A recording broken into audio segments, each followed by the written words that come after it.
messieurs, je vous invite à présent à suivre la revue de presse de ce jeudi 17 avril 2025.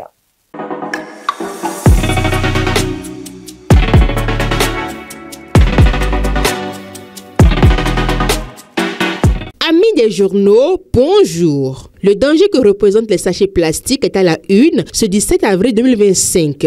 Et c'est Fraternité qui apporte la nouvelle en manchette. 8 ans après l'adoption de la loi contre l'usage des sachets plastiques, l'incivisme persiste. En détail, on retient que depuis des décennies, les sachets plastiques, par leur omniprésence dans l'environnement et dans nos habitudes quotidiennes, constituent une menace silencieuse pour la santé humaine.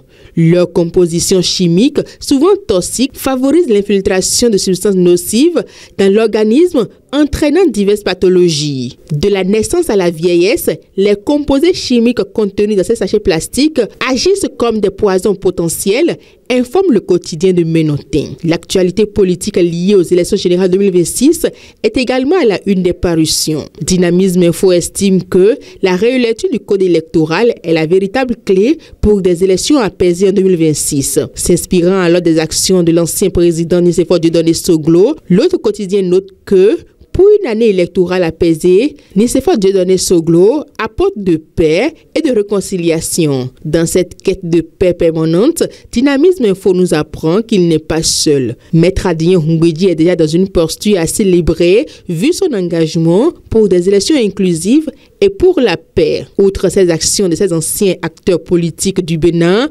Décryptage Info nous apprend que le bloc républicain affûte ses armes. Nous restons toujours en politique pour parler de la bonne gouvernance sous la rupture avec Matin Libre.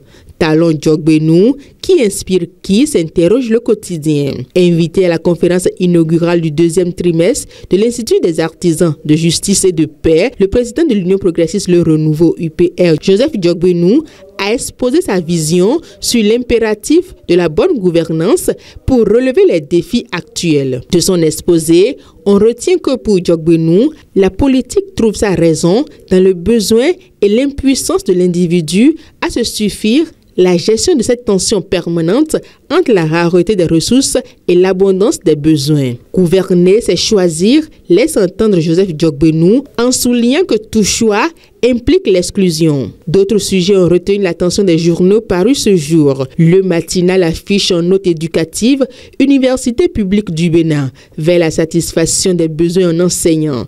En détail, le journal de Dundee rapporte que dans le cadre de la mise en œuvre de sa stratégie de développement de l'enseignement supérieur, de la recherche et de l'innovation, le gouvernement béninois vient d'autoriser en Conseil des ministres du 16 avril 2025 l'organisation d'un test de sélection d'assistants en position probatoire. Une mesure souhaitée dans le monde universitaire et qui vise à renforcer les effectifs des universités publiques du Bénin. Et pour finir, campagne de vaccination gratuite dans les prisons.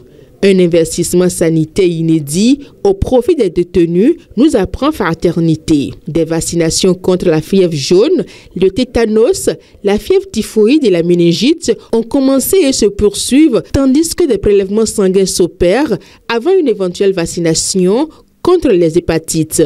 Une vaste campagne sanitaire qui s'observe dans toutes les prisons et maisons d'arrêt du Bénin. Fin de cette revue de presse, à bientôt.